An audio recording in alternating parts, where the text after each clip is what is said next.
Les gens ne connaissent pas l'histoire de ces gens-là, supposent que ces gens-là viennent pour prendre leur place, pour manger leur pain, alors que si eux étaient placés dans leur situation, ben, ils demanderaient exactement la même chose, parce que c'est un mécanisme foncièrement humain de devoir penser à protéger ses enfants, à ne pas laisser sa famille exposée, à essayer de faire en sorte de leur offrir éducation, santé et un avenir à peu près stable. C'est la difficulté du métier de juge d'asile, d'essayer d'approcher la vérité, de protéger ceux qui doivent l'être, de ne pas protéger ceux qui ne doivent pas l'être, avec les moyens que nous avons.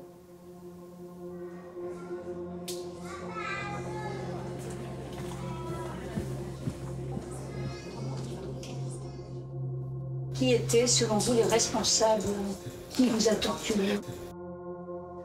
En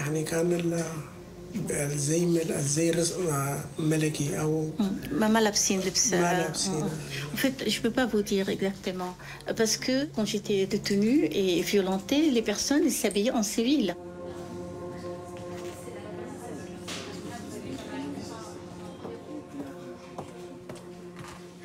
Voilà un Kurde qui est arrêté et qui dit même aux forces de l'ordre, non mais emmenez-moi voir le parquet. Parce qu'au tribunal, peut-être le parti sera au courant. Peut-être qu'il aura le droit à un avocat. Il a peur de quoi en réalité, Madame la Présidente, messieurs? Il a peur de subir une exécution extrajudiciaire. Et très rapidement, il va quitter le pays.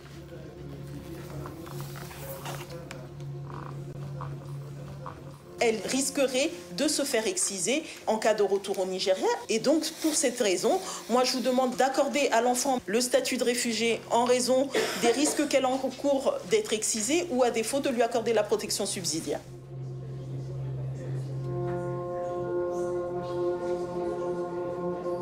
Dans sa demande d'asile, Madame soutient qu'elle craint d'être exposée à des persécutions ou à des atteintes graves en cas de retour dans son pays d'origine, en raison de son appartenance au groupe social des personnes homosexuelles en RDC. En septembre 2022, elle a révélé son homosexualité à sa sœur, laquelle l'a dénoncée à l'ensemble de sa famille. Elle a ensuite été séquestrée par sa famille, laquelle l'a soumise à des séances de délivrance. Je vous remercie, monsieur le rapporteur. Moi, j'ai été étonnée par le récit de votre première relation à l'âge de 9 ans. Avec Myriam. Donc, je m'étonne de l'aspect très factuel de votre récit devant l'office. À 9 ans, madame, on n'a pas une idée de ce genre de choses. Donc, je m'explique pas ce que vous avez pu ressentir, les sentiments que vous avez pu avoir à ce moment-là. Avec Myriam, je comprenais pas les sentiments là, mais j'aimais ça, je voulais qu'on puisse avoir des... J'aimais ce qu'elle me faisait, parce qu'elle a déjà meilleure amie. Ce ne sont pas des personnes qui sont accusées, ce sont des personnes qui viennent faire reconnaître un droit d'asile. Donc, je pense qu'il ne faut pas avoir la vision de ce qui se passe devant la Cour nationale du droit d'asile comme une juridiction pénale. On est devant une juridiction administrative où les personnes viennent faire valoir leurs droits. Donc, elles viennent faire reconnaître leur droit à une protection. Je l'avais rencontré en Grèce.